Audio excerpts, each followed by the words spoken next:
핸드폰을 잠시 내려놓으세요. 쉬지 말고 기도하라. 지금 이 순간 세상의 소음을 멈추고 하나님께 집중하세요. 아멘. 이 말의 뜻이 무엇인지 아십니까? 진실로 그렇게 되기를 원합니다 라는 뜻입니다. 구독을 누르시면 매일 기도의 능력을 경험하게 됩니다. 좋아요를 누르시면 이 기도의 은혜가 더 많은 영혼에게 전해야 합니다. 자, 이제 온전히 말씀에 집중해 주세요. 솔직히 고백하겠습니다. 저도 목사인데 아침마다 기도 시간을 갖는 게 쉽지 않습니다.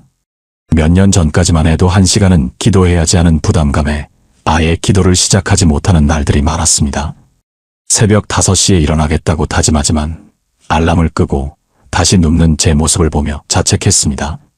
기도 시간을 정해놓고도 지키지 못할 때마다 목사인데 이것도 못하나 싶어 마음이 무거웠습니다. 여러분도 그런 경험 있으시지 않나요? 기도하고 싶은 마음은 간절한데 어떻게 시작해야 할지 막막하신 적 말입니다. 긴 기도를 드려야만 하나님께 닿을 것 같은 부담감, 화려한 표현으로 기도해야 할 것 같은 압박감. 그런데 어느 날 제 목회 인생을 바꾼 한 성도님을 만났습니다. 70대 후반의 김 권사님이셨습니다. 그분은 매일 새벽 5시에 교회에 오셔서 기도하시는 분이셨는데 어느 날 제가 물었습니다. 권사님, 새벽마다 어떻게 그렇게 꾸준히 기도하세요? 비결이 뭐예요? 그분의 대답이 저를 놀라게 했습니다. 목사님, 저는 매일 아침 딱 5마디만 기도해요. 그런데 그 기도가 제 하루를 완전히 바꿔놨어요. 5마디요? 네, 처음엔 저도 길게 기도하려고 애썼어요. 그런데 자꾸 실패하고 포기하게 되더라고요. 그래서 하나님께 솔직하게 고백했죠. 주님, 저는 기도를 잘 못합니다. 그냥 제 마음을 5마디로 드릴게요.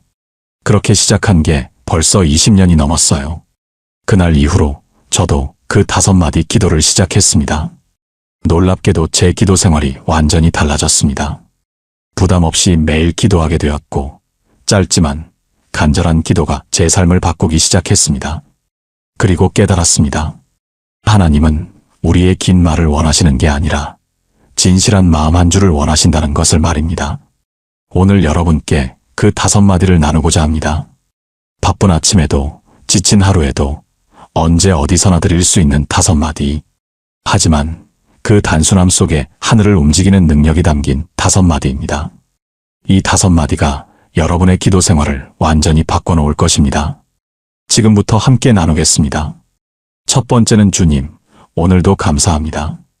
아침에 눈을 뜰 때 가장 먼저 해야 할 일이 무엇일까요? 많은 분들이 핸드폰을 확인하거나 오늘 할 일을 떠올립니다. 그런데 성경은 우리에게 다른 것을 먼저 하라고 말씀하십니다. 시편 118편 24절입니다. 이는 여호와께서 정하신 날이라 이 날에 우리가 즐거워하고 기뻐하리로다. 이 구절의 핵심은 이 날이라는 표현입니다. 오늘이라는 이 하루가 우연히 온 것이 아니라 하나님께서 정하신 날이라는 뜻입니다. 당시 이스라엘 백성들은 바벨론 포로에서 돌아온 후 성전을 재건하고 있었습니다. 70년 동안의 포로 생활 후 다시 예루살렘으로 돌아온 그들에게 매일 아침은 기적이었습니다. 살아서 이 땅에 돌아온 것, 성전을 다시 세울 수 있는 것, 그 모든 것이 하나님의 은혜였습니다. 그래서 그들은 매일 아침 일어나면 가장 먼저 이는 여호와께서 정하신 날이라고 고백했습니다. 우리의 아침도 마찬가지입니다. 오늘 아침에 눈을 뜰 수 있다는 것이 얼마나 큰 은혜인지 아십니까? 지난밤 동안 심장이 8시간 넘게 쉬지 않고 뛰었습니다. 폐가 자동으로 숨을 쉬어주었습니다. 뇌가 우리 몸의 모든 기관을 조율해 주었습니다. 우리가 잠든 사이에도 하나님은 우리를 지키고 계셨습니다. 실제로 있었던 일입니다. 2년 전 겨울 한 집사님이 새벽 기도회에 오셔서 간증하셨습니다. 목사님, 어젯밤 새벽 2시쯤 제가 갑자기 가슴이 답답해서 깼어요. 처음에는 그냥 소화가 안 되나 했는데 점점 심해지더라고요. 급히 병원에 가니까 급성 심근경색이래요. 30분만 늦었어도 큰일 날 뻔했대요. 그 집사님은 눈물을 흘리며 말씀하셨습니다. 제가 왜 새벽 2시에 깼을까요? 하나님이 깨우신 거예요. 지금 이렇게 살아서 교회에 올 수 있는 게 기적이에요. 그날 이후 그 집사님은 매일 아침 눈을 뜨면 가장 먼저 주님, 오늘도 감사합니다라고 기도하신답니다. 여러분, 오늘 아침도 그렇습니다. 우리가 살아있다는 것, 숨을 쉴 수 있다는 것, 움직일 수 있다는 것, 이 모든 것이 하나님의 은혜입니다. 감사는 모든 기도의 시작입니다. 감사로 시작하는 하루는 하나님의 임재로 가득 차게 됩니다. 불평으로 시작하는 하루는 더 많은 불평을 낳지만 감사로 시작하는 하루는 더 많은 감사를 낳습니다. 데살로니가전서 5장 18절은 이렇게 말씀합니다. 범사에 감사하라. 이것이 그리스도 예수 안에서 너희를 향하신 하나님의 뜻이니라. 범사라는 말은 모든 일, 모든 상황을 의미합니다. 좋은 일만 감사하라는 게 아닙니다. 어려운 상황 속에서도 힘든 하루가 예상되어도 먼저 감사하라는 것입니다. 왜 그럴까요? 감사는 우리의 시선을 바꾸기 때문입니다. 문제를 보던 눈이 하나님을 보게 됩니다. 부족함을 세던 마음이 은혜를 세기 시작합니다. 주님, 오늘도 감사합니다. 이 한마디가 여러분의 하루를 완전히 바꿔놓을 것입니다. 아침에 눈을 뜨자마자 침대에 누워서라도 이 한마디를 먼저 고백해보세요. 그러면 하나님께서 그날 하루를 감사로 채워주실 것입니다. 두 번째는 주님, 제가 여기 있습니다. 사무엘상 3장 10절입니다. 여호와께서 또 임하여 서서 전과 같이 사무엘아 사무엘아 부르시는지라. 사무엘이 이르되 말씀하옵소서 주의 종이 듣겠나이다 하니라. 어린 사무엘이 하나님의 부르심을 받았을 때 한 고백입니다. 이 장면의 배경을 보면 더욱 감동적입니다. 당시 이스라엘은 영적으로 매우 어두운 시기였습니다. 대제사장 엘리의 아들들은 하나님을 경외하지 않았고 백성들도 타락했습니다. 사무엘상 3장 1절은 그때에는 여호와의 말씀이 희귀하여 이상이 흔히 보이지 않았더라고 기록합니다. 하나님의 음성이 들리지 않는 시대였습니다. 그런데 그 어두운 시대에 어린 사무엘이 하나님의 음성을 들었습니다. 왜 하나님은 많은 사람 중에 어린 사무엘을 부르셨을까요? 사무엘에게 특별한 능력이 있어서가 아닙니다. 사무엘이 여기 있나이다라고 대답했기 때문입니다. 이 한마디가 무엇을 의미합니까? 첫째, 주님 앞에 자신을 드러내는 것입니다. 숨지 않고 회피하지 않고 있는 그대로의 모습으로 하나님 앞에 서는 것입니다. 둘째, 주님의 부르심에 응답하는 것입니다. 제가 준비되었습니다. 제가 여기 있습니다. 저를 사용하세요라는 고백입니다. 셋째, 주님과의 관계를 확인하는 것입니다. 나는 주님의 것이며 주님은 나의 하나님이시라는 관계 선언입니다. 작년 가을 한 청년이 저를 찾아왔습니다. 30대 초반의 직장인이었는데 얼굴에 피곤함이 가득했습니다. 목사님, 저는 매일 아침 출근할 때마다 오늘도 이 일을 해야 하나 싶어서 너무 힘들어요. 삶의 의미를 잃은 것 같아요. 저는 그 청년에게 물었습니다.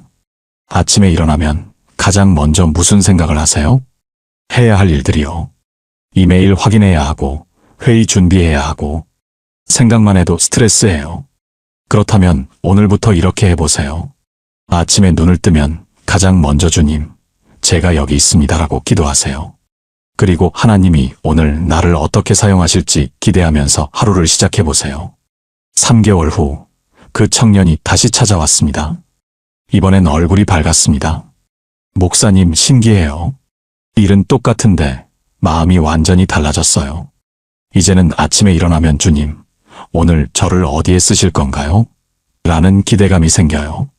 출근길도 즐거워졌어요. 여러분, 이것이 바로 주님, 제가 여기 있습니다라는 고백의 능력입니다. 이 고백은 우리의 하루를 주님께 헌신하는 선언입니다. 내 계획대로 살아가는 게 아니라 주님의 뜻을 따라 살겠다는 결단입니다. 시편 143편 8절은 이렇게 말씀합니다. 아침에 주의 인자하신 말씀을 듣게 하소서. 내가 주를 신뢰함이니이다. 내가 다닐 길을 알게 하소서. 내가 내 영혼을 주께 드림이니이다. 아침마다 주님, 제가 여기 있습니다라고 고백하는 것은 우리 영혼을 주님께 드리는 것입니다. 그러면 주님께서 우리가 가야 할 길을 보여주십니다. 오늘 누구를 만나야 하는지, 무슨 말을 해야 하는지, 어떤 선택을 해야 하는지 인도해 주십니다. 주님, 제가 여기 있습니다. 이 한마디로 여러분의 평범한 하루가 거룩한 사명의 날로 바뀔 것입니다. 세 번째는 주님께 이 하루를 드립니다. 로마서 12장 1절입니다. 그러므로 형제들아 내가 하나님의 모든 자비하심으로 너희를 권하노니 너희 몸을 하나님이 기뻐하시는 거룩한 산 제물로 드리라. 이는 너희가 드릴 영적 예배니라. 이 구절에서 산 제물이라는 표현이 중요합니다. 구약시대에는 동물을 잡아서 제물로 드렸습니다. 하지만 신약시대인 지금 하나님이 원하시는 제물은 우리 자신입니다. 죽은 제물이 아니라 살아있는 제물, 즉 우리의 삶 자체를 드리는 것입니다. 그런데 여기서 핵심은 매일 드려야 한다는 것입니다. 한 번 헌신하고 끝나는 게 아닙니다. 매일 아침 새롭게 우리의 하루를 주님께 드려야 합니다. 왜 매일 드려야 할까요? 우리는 너무나 쉽게 하루를 우리 것으로 만들어버리기 때문입니다. 아침에 일어나면 자연스럽게 내가 오늘 뭘 해야지, 내가 이걸 이뤄야지 하는 생각이 먼저 듭니다. 하지만 시편 118편 24절은 이는 여호와께서 정하신 날이라고 말씀합니다. 오늘은 내 날이 아니라 주님의 날입니다. 내가 계획한 대로가 아니라 주님이 예비하신 대로 흘러가는 날입니다. 5년 전 봄, 저희 교회에 다니시던 한 사업가 성도님이 계셨습니다. IT 회사를 운영하시는 분이셨는데 항상 바쁘고 스트레스가 많아 보였습니다. 어느 날 새벽 기도 후에 그분이 저에게 말씀하셨습니다.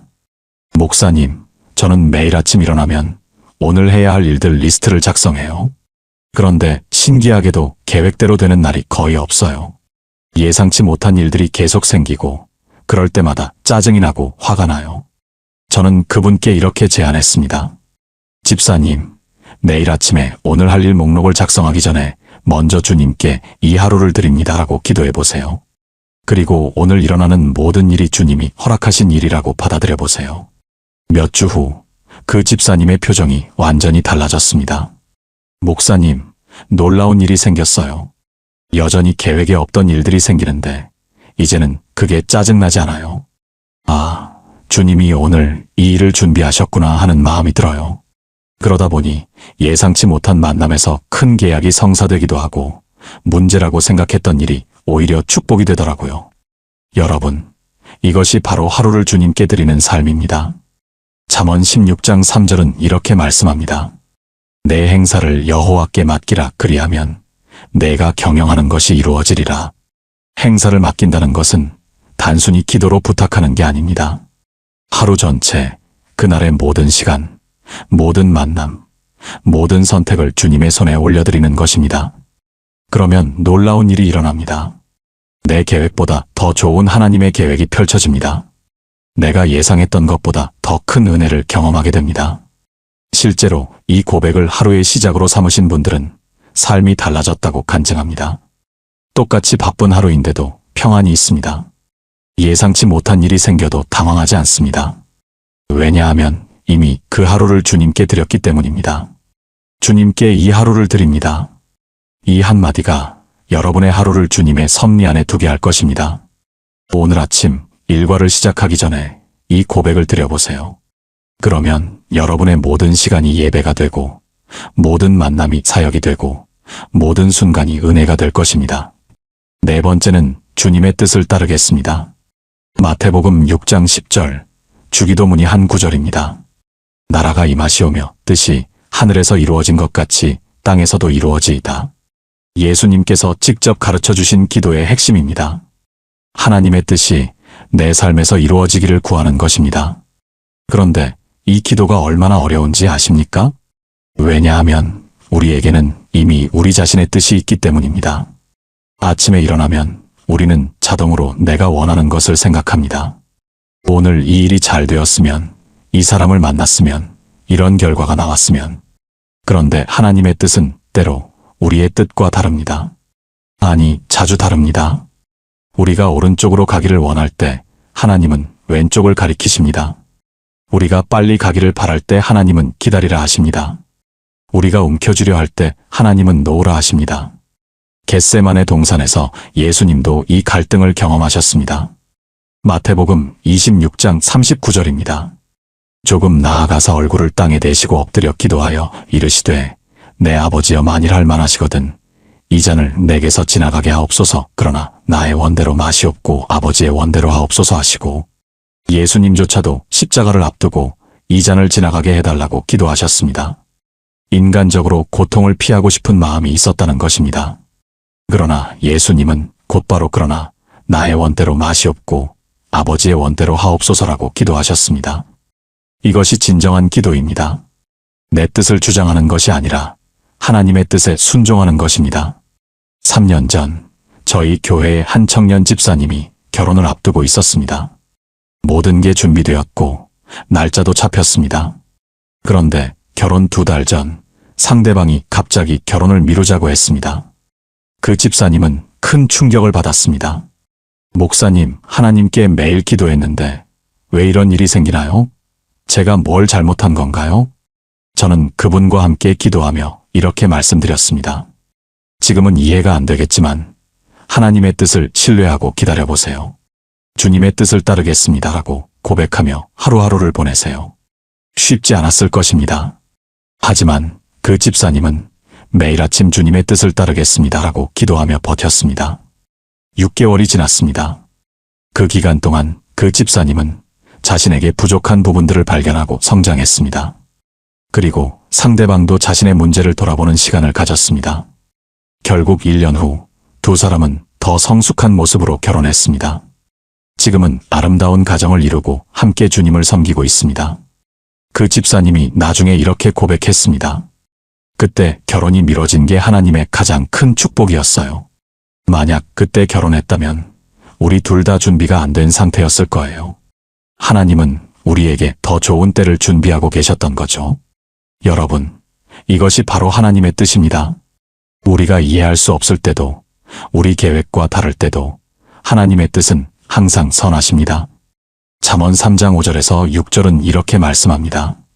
너는 마음을 다하여 여호와를 신뢰하고 내 명철을 의지하지 말라. 너는 범사에 그를 인정하라. 그리하면 내 길을 지도하시리라. 우리의 명철, 우리의 판단, 우리의 계획을 내려놓고 주님을 신뢰해야 합니다.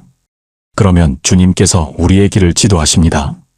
우리가 생각지 못한 더 좋은 길로 인도하십니다. 주님의 뜻을 따르겠습니다.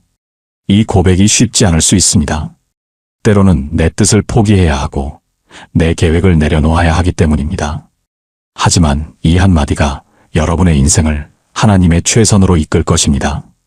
오늘 아침 여러분의 계획을 주님께 올려드리며 이 고백을 해보세요. 그러면 하나님께서 여러분이 상상하지 못한 놀라운 일들을 행하실 것입니다. 5번째는 주님, 함께 해주세요. 마태복음 28장 20절, 예수님의 마지막 약속입니다. 볼지어다 내가 세상 끝날까지 너희와 항상 함께 있으리라 하시니라. 예수님이 승천하시기 직전 제자들에게 주신 마지막 말씀입니다. 함께 있다는 것이 무엇을 의미합니까? 단순히 곁에 있다는 게 아닙니다. 동행한다는 의미입니다. 우리가 가는 모든 곳에, 우리가 만나는 모든 상황에서 함께 하신다는 약속입니다. 당시 제자들의 상황을 생각해 보십시오. 예수님은 승천하시려 하고 제자들은 이제 혼자 남겨질 상황이었습니다. 그들 앞에는 박해와 고난이 기다리고 있었습니다. 제자들이 얼마나 두려웠겠습니까? 예수님이 떠나시면 우리가 어떻게 해? 바로 그 순간 예수님께서 이 약속을 주셨습니다. 내가 세상 끝날까지 너희와 항상 함께 있으리라. 이 약속 하나가 초대교회를 세웠습니다. 제자들은 혼자가 아니었습니다. 예수님이 함께 하셨기에 담대히 복음을 전할 수 있었습니다. 우리도 마찬가지입니다. 아침에 일어나면 하루가 막막할 때가 있습니다. 어려운 사람을 만나야 할 때, 힘든 결정을 해야 할 때, 감당하기 어려운 일이 있을 때, 그럴 때 우리에게 필요한 것이 바로 이 확신입니다. 내가 혼자가 아니다. 주님이 함께 하신다. 지난해 여름 한 권사님이 저를 찾아오셨습니다. 60대 중반이신 분이었는데 얼굴에 근심이 가득했습니다. 목사님, 며느리가 암 진단을 받았어요. 아직 40대인데 어린 손주들도 있고 제가 뭘 해줄 수 있을까요? 너무 무력해요. 그 권사님은 손주들을 돌보며 며느리의 치료를 뒷바라지해야 하는 상황이었습니다. 나이도 있으시고 체력적으로도 힘드실 텐데 마음까지 무너질 것 같다고 하셨습니다. 저는 그 권사님께 이렇게 권면했습니다. 권사님, 매일 아침 병원에 가시기 전에 주님, 함께 해주세요라고 기도하세요. 그리고 하루 종일 힘들 때마다 이 기도를 반복하세요. 주님이 권사님과 함께 하실 겁니다. 1년이 지났습니다. 감사하게도 며느리의 치료가 잘 되어 이제는 거의 회복 단계에 있습니다. 얼마 전 그 권사님을 만났는데 이렇게 고백하셨습니다. 목사님, 그 1년이 제 인생에서 가장 힘들었지만 동시에 가장 은혜로운 시간이었어요. 매일 아침 주님, 함께 해주세요라고 기도하면서 하루를 시작했거든요. 그러면 정말로 주님이 함께 하신다는 걸 느낄 수 있었어요. 병원에서도, 집에서도, 손주들 돌볼 때도 제 힘으로는 불가능했을 텐데 주님이 함께 하셔서 견딜 수 있었어요. 여러분, 이것이 바로 동행의 능력입니다. 우리는 혼자가 아닙니다. 주님이 함께 하십니다. 시편 23편 4절은 이렇게 말씀합니다. 내가 사망의 음침한 골짜기로 다닐지라도 해를 두려워하지 않을 것은 주께서 나와 함께 하심이라. 주의 지팡이와 막대기가 나를 안위하시나이다. 사망의 음침한 골짜기, 그것은 우리 인생의 가장 어두운 순간을 의미합니다. 그런 곳에서도 우리가 두려워하지 않을 수 있는 이유는 단 하나입니다. 주께서 함께 하시기 때문입니다. 이사야 41장 10절도 같은 약속을 합니다. 두려워하지 말라. 내가 너와 함께 함이라. 놀라지 말라. 나는 내 하나님이 됨이라. 내가 너를 굳세게 하리라. 참으로 너를 도와주리라. 참으로 나의 의로운 오른손으로 너를 붙들리라. 하나님은 단순히 멀리서 지켜보시는 분이 아닙니다. 우리와 함께 하시며 우리를 굳세게 하시고 우리를 붙드시는 분입니다. 주님, 함께 해주세요. 이 한마디가 여러분의 하루를 바꿀 것입니다. 아침에 출근할 때, 중요한 회의에 들어갈 때, 어려운 대화를 해야 할 때, 힘든 결정을 내려야 할 때, 그 모든 순간에 주님, 함께 해주세요라고 속삭여 보세요. 그러면 주님께서 함께 하실 것입니다. 여러분은 혼자가 아닙니다. 전능하신 하나님이 여러분과 함께 하십니다. 사랑하는 여러분, 지금까지 5마디 기도를 함께 나누었습니다. 첫 번째, 주님, 오늘도 감사합니다. 아침에 눈을 뜨면 가장 먼저 감사로 하루를 시작하십시오. 감사는 모든 기도의 시작이며 하나님의 임재를 경험하는 문입니다. 두 번째, 주님, 제가 여기 있습니다.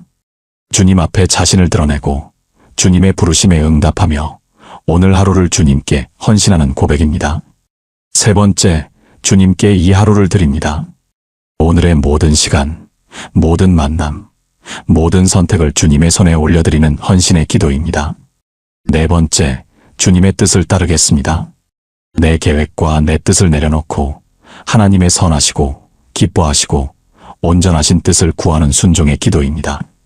다섯 번째, 주님, 함께 해주세요. 혼자가 아니라 주님과 동행하며 주님의 능력으로 하루를 살아가는 의지의 기도입니다. 이 5마디가 전부입니다. 길지 않습니다. 화려하지도 않습니다. 하지만 이 단순한 5마디 안에 하늘을 움직이는 능력이 담겨 있습니다. 여러분, 기도는 긴 시간이나 많은 말로 하는 게 아닙니다. 진실한 마음으로 하는 것입니다. 예수님도 마태복음 6장 7절에서 이렇게 말씀하셨습니다. 기도할 때 이방인과 같이 중언부언하지 말라. 그들은 말을 많이 하여야 들으실 줄 생각하느니라. 하나님은 우리의 긴 말을 원하시는 게 아닙니다. 진실한 마음 한 줄을 원하십니다. 오늘부터 이 5마디로 기도를 시작해보세요. 아침에 눈을 뜨면 침대에서 일어나기 전에 이 5마디를 천천히 기도하세요. 그리고 하루 동안 힘들 때마다, 혼란스러울 때마다 이 5마디를 떠올리세요. 여러분의 기도 생활이 완전히 달라질 것입니다. 부담 없이 자연스럽게 매일 주님과 대화하는 삶이 될 것입니다. 그리고 시간이 지나면서 이 5마디가 여러분의 삶을 바꾸는 것을 경험하게 될 것입니다. 감사가 넘치고 순종이 기쁘고 동행이 확실한 삶으로 변화될 것입니다. 혹시 오늘 이 말씀이 마음에 닿으셨나요? 그렇다면 좋아요를 눌러주시고 댓글에 아멘이라고 남겨주세요. 그리고 주변에 기도가 막혀서 힘들어하는 분들이 있다면 이 영상을 공유해주세요. 많은 분들이 함께 이 은혜를 경험할 수 있도록 말입니다. 구독을 누르시면 매일 은혜로운 말씀으로 여러분의 믿음을 세워드리겠습니다. 내일 아침 눈을 뜨면 가장 먼저 이 5마디를 기도해 보세요. 주님, 오늘도 감사합니다. 제가 여기 있습니다. 주님께 이 하루를 드립니다. 주님의 뜻을 따르겠습니다. 주님, 함께 해주세요. 이 단순한 5마디가 여러분의 하루를 완전히 바꿔놓을 것입니다. 주님의 은혜와 평강이 여러분과 함께 하시기를 축복합니다. 오늘도 주님 안에서 승리하는 하루 되시기 바랍니다. 감사합니다.